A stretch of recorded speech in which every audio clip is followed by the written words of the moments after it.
Assalamu alaikum everyone. We are back now. Now I would like to welcome Dr. Maryam from Quaid-e-Azam University to share her precious knowledge with us. Thank you.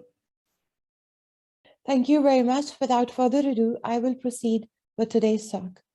We are about to discuss genomic characterization of L.plantarum HF43, a human gut isolated probiotic strain.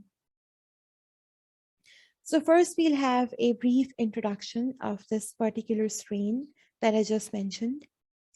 And then we'll understand why is there even a need for whole genome sequence analysis, and what kind of steps do we have to follow to get this genomic profiling of our strain. And then we'll conclude today's talk by discussing the significance of genome-based studies.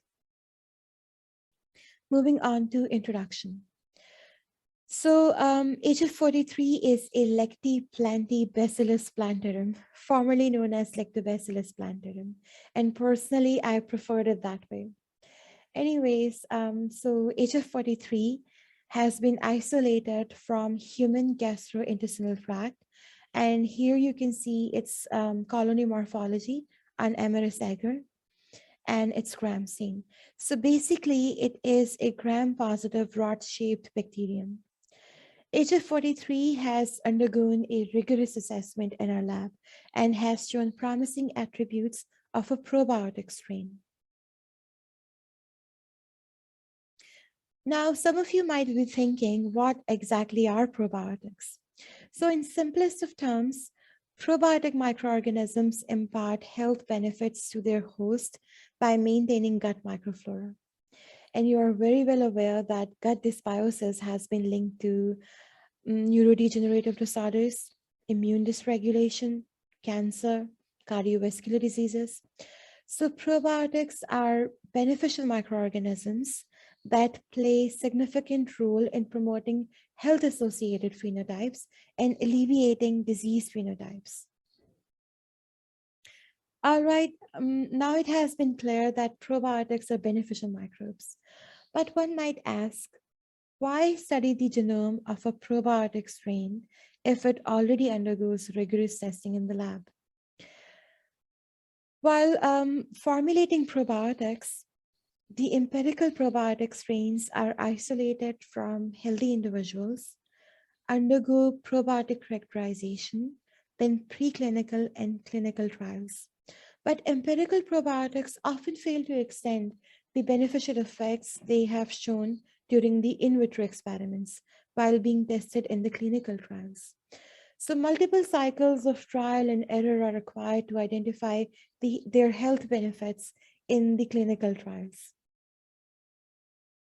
On the other hand, genomic analysis provides the complete potential that a strain harbors.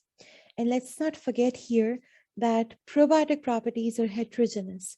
They are both strain-specific and disease-specific. So by understanding the molecular effectors produced by a probiotic strain, whether these are vitamins, short-chain fatty acids, amino acids, or some other metabolites, through in silico predictions, we can foresee the effect of these molecular effectors on host or its microbiome to modulate health and disease conditions. Therefore, genome-based studies are mandatory for formulation of next generation probiotics. So now we'll discuss the route that we have to follow in order to get all this interesting information about our strain. To begin with, DNA of a probiotic strain is extracted. I had followed a phenol chloroform isoamyl alcohol method. It did not require any kit and is a relatively inexpensive method and an easy one. We won't go through the whole protocol here due to time limitation, but I have provided the reference here. So the DNA concentration required for whole genome sequencing is equal or more than 10 nanograms per microliter. The extracted DNA is then sent for sequencing. Shotgun sequencing involves randomly breaking up DNA sequences into lots of small pieces and then reassembling the sequences by looking for regions of overlap. So after the genome of your microbial strain is sequenced, you will get the raw sequence reads in this pattern. It's in FASTQ format. And if you will notice, you will see that it has 4 lines in repetition. The first line gives the information about the sequencing platform used. The second one contains the DNA sequence. The third one has a plus sign.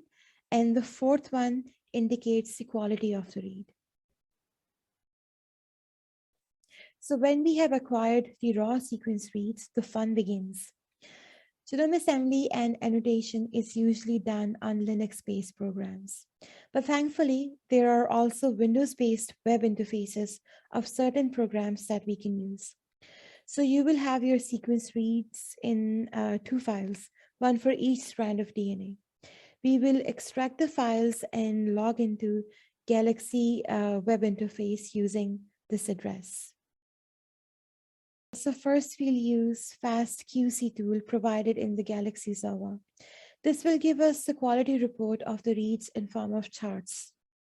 This slide shows a box and whisker plot showing aggregated quality score statistics at each position along the reads in the file. Usually for Illumina sequence, the median quality score starts out lower over the first 5 to 7 bases and then rise. Fred quality score is plotted along the y-axis, and if it is over 30, it is considered as a good score. Per base sequence content.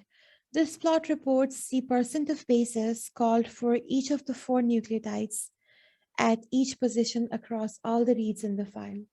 For whole genome shotgun DNA sequencing, the proportion of each of the 4 bases should remain relatively constant over the length of the read, with the percentage of A equaling percentage of T and the percentage of G equaling the percentage of C.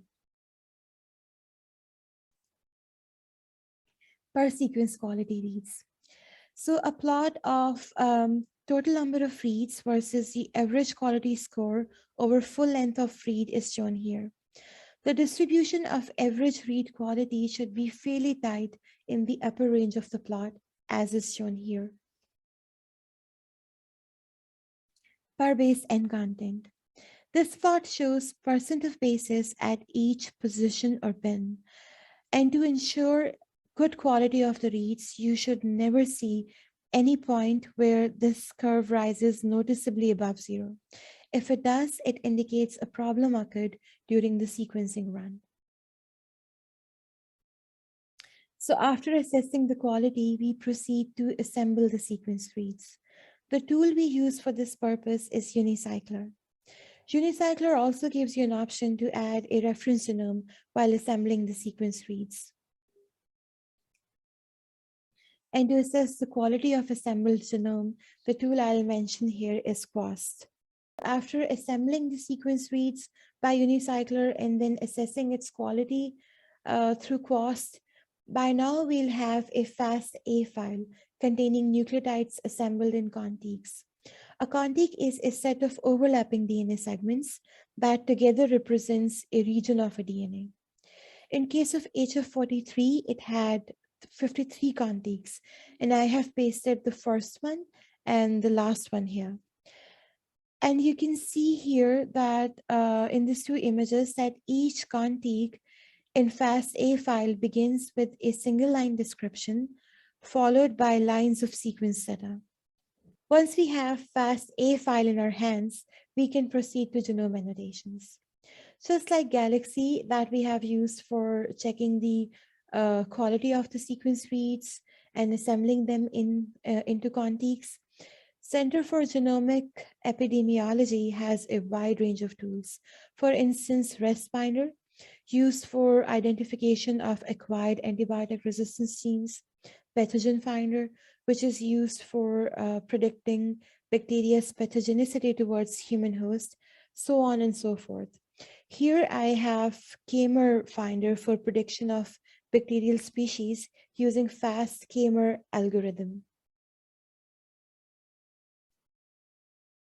Again, from Center of Genomic Epidemiology, another tool that is Species Finder is shown here.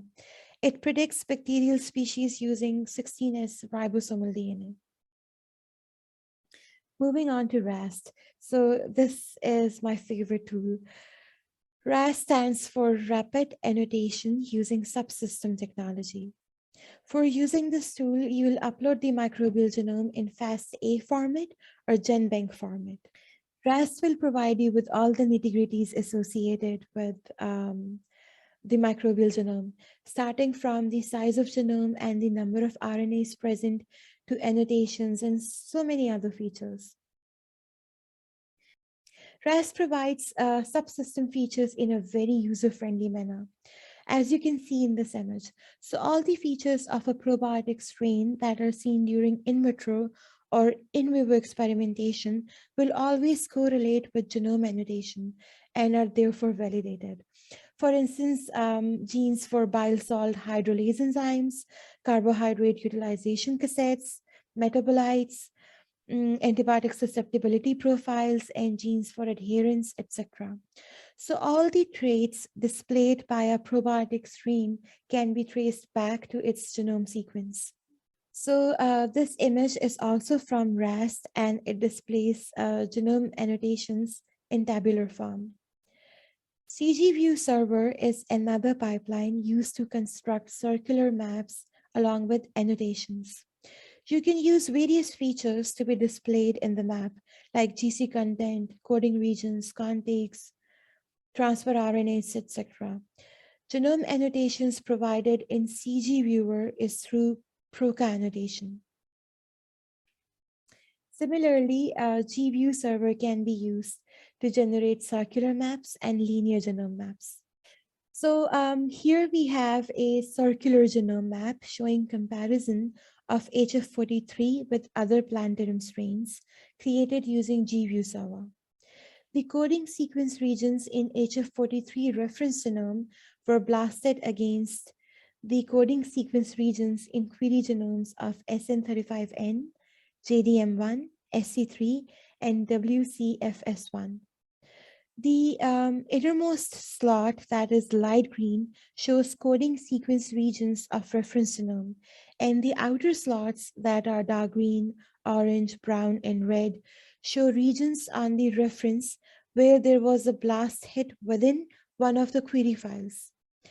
Empty regions of the query slots indicate areas where there were no blast hits between reference and query files.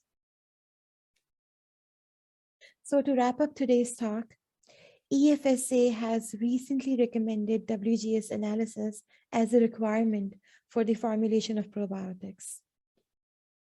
Empirical probiotics are developed with trial and error approach because their action modality is unknown. Whereas probiotics formulated with in silico predictions using multi-omics technologies like genomics, proteomics, metabolomics, etc., pave the foundation for probiotics with known action modalities that would serve as better candidates for prophylaxis and biotherapeutics. Thank you very much for your undivided attention. I hope this talk has been informative.